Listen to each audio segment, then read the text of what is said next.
Selamat datang di podcastnya kita, podcast kelompok 4 Angkatan 2 Latsar CPNS Mahkamah Agung tahun 2022. Untuk mengawali podcast kita pada kali ini, akan lebih baik jika kita melakukan perkenalan dan akan dimulai dengan saya sendiri.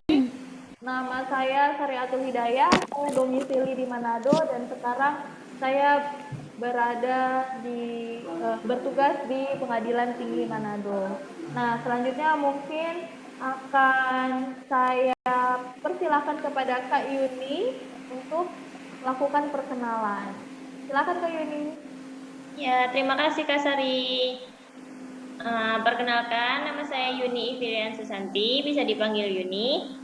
Saya asli dari Madiun, Jawa Timur, dan sekarang domisili di Kelurahan Mapangait Barat, Kota Manado. Saya sekarang bertugas di Pengadilan Tinggi Agama Manado. Oke, jadi dari Madiun ke Kota Manado ya Kak Yuni. Oke. Nah, kalau di Madiun itu yang terkenal apa ya Kak Yuni? Kalau wisata di Madiun sih belum ada yang terkenal, tapi paling di Madiun tuh paling terkenal makanannya. Itu pecel, nasi pecel.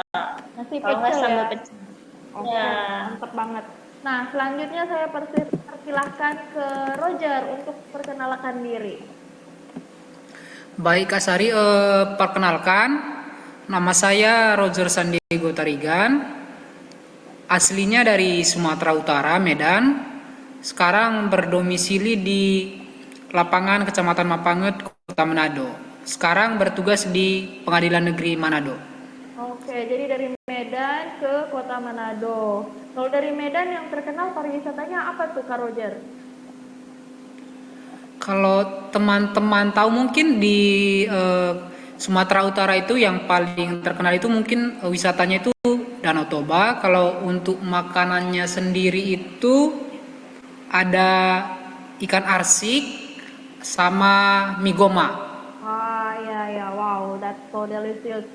Danau Toba ya, itu sangat terkenal sekali dengan kisahnya. Terima kasih Kak Roger. Selanjutnya ada Kak Rahma di sini. Saya persilakan Kak Rahma untuk memperkenalkan diri. Terima kasih Kak Sari. Perkenalkan, nama saya Rohma Rohim Hartono, domisili di Manado, asal dari Bandung. Sekarang bertugas di Pengadilan Militer 317 Manado. Oke, sekarang di Manado juga. Nah, Kak Rahma dari Bandung nih. Kalau dari Bandung apa ya pariwisata yang terkenal dan makanan yang paling enak di Bandung? Apa nih Kak? Wisatanya paling selain Lembang bisa ke Ciwidey atau Pangalengan. Oke, wow. Kalau makanan banyak. Batagor, ada cuangki, cimol, batagor. Oke, wow. Seblak ya Kak ya. Terima kasih. Nah, kenapa saya bertanya tentang pariwisata dan makanan? Karena kita sekarang akan membahas tentang wawasan kebangsaan. Artinya kita harus tahu nih tempat wisata atau pengetahuan kita tidak hanya sekedar domisili kita, tapi kita juga tahu tentang pengetahuan lain yang ada di tempat-tempat lain di Indonesia. Nah, ngomong-ngomong tentang wawasan kebangsaan, saya ingin tahu dulu nih, pengertian dari wawasan kebangsaan ini apa ya, Kak Roger?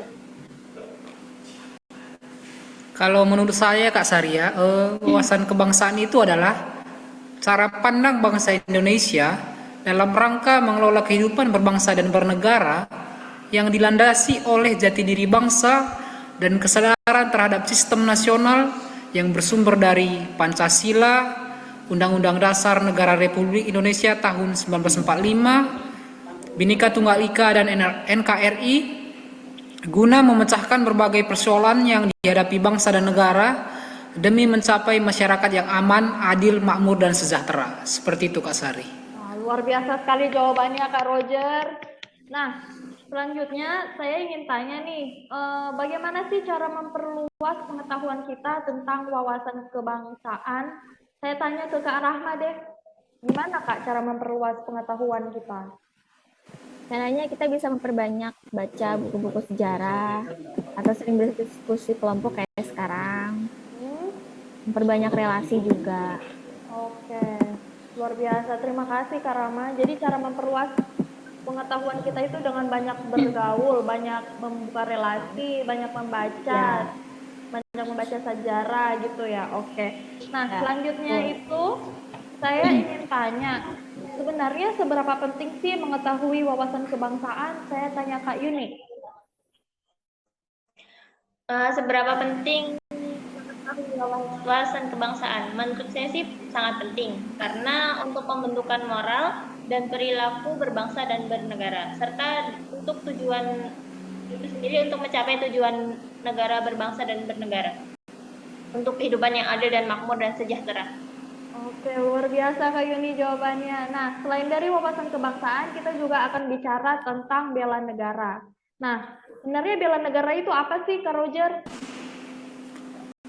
Kalau menurut saya Kak Saria, bela negara itu adalah tekad, sikap, perilaku, dan tindakan sebagai warga negara, baik itu perorangan ataupun kolektif, dalam menjaga kedaulatan negara, ketuhanan wilayah, dan keselamatan bangsa dan negara yang dijiwai kecintaannya terhadap negara Kesatuan Republik Indonesia yang berdasarkan Pancasila dan Undang-Undang Dasar 1945 dalam menjamin kelangsungan hidup bangsa dan negara dari berbagai ancaman. Seperti itu Kak Sari.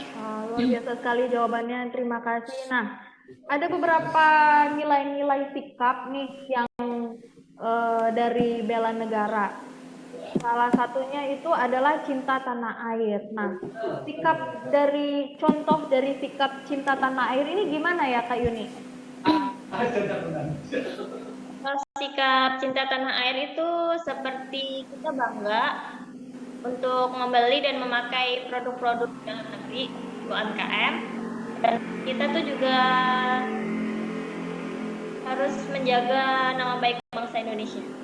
Oke, terima kasih. Terima kasih Kak Yuni. Nah, selanjutnya ini ada sikap sadar berbangsa dan bernegara. Saya ingin tanya ke Roger lagi. Contohnya seperti apa ya Kak Roger?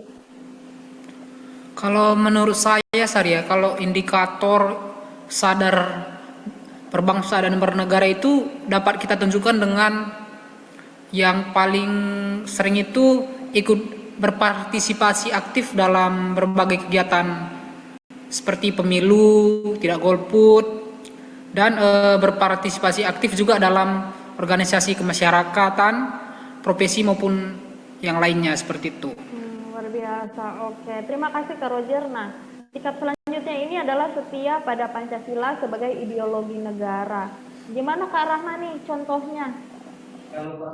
Contohnya kita senantiasa mematuhi hukum yang berlaku atau enggak saling toleransi sesama umat beragama biar tercipta kerukunan antar sesama.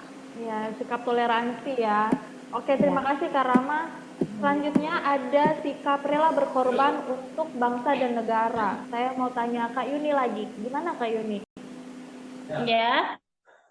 Untuk contoh sikap rela berkorban untuk bangsa dan negara itu menurut saya kebersediaan kita mengorbankan waktu, tenaga, dan pikiran untuk kemajuan bangsa dan negara, serta kita gemar membantu sesama warga negara. Oh, seperti itu. Luar biasa sekali jawabannya. Terima kasih Kak Yuni. Nah, selanjutnya nih ada nilai sikap yang terakhir yaitu kemampuan awal bela negara. Saya mau tanya Kak Roger lagi. Gimana contohnya, Kak? Kalau menurut saya Kak Saria, indikator kemampuan awal bela negara itu dapat kita tunjukkan dengan sikap yang paling sering itu harus kita lakukan, yaitu gemar berolahraga, senantiasa menjaga kesehatan, memelihara jiwa dan raga, dan senantiasa bersyukur atas kenikmatan yang telah diberikan Tuhan kepada kita. Seperti itu Kak Sari. Ya, luar biasa. Rajin berolahraga itu salah satu contoh bela negara ya Kak ya. Jadi kita harus rajin berolahraga, harus sehat, supaya kita bisa membela negara kita. Oke, nah itu saja nih podcast dan materi kita untuk hari ini. Dan terima kasih semua atas jawabannya narasumber-narasumber kita yang luar biasa hebat-hebat ini. Kalau begitu akan kita akhiri. Terima kasih semuanya. Goodbye. Terima kasih. Goodbye. Terima kasih.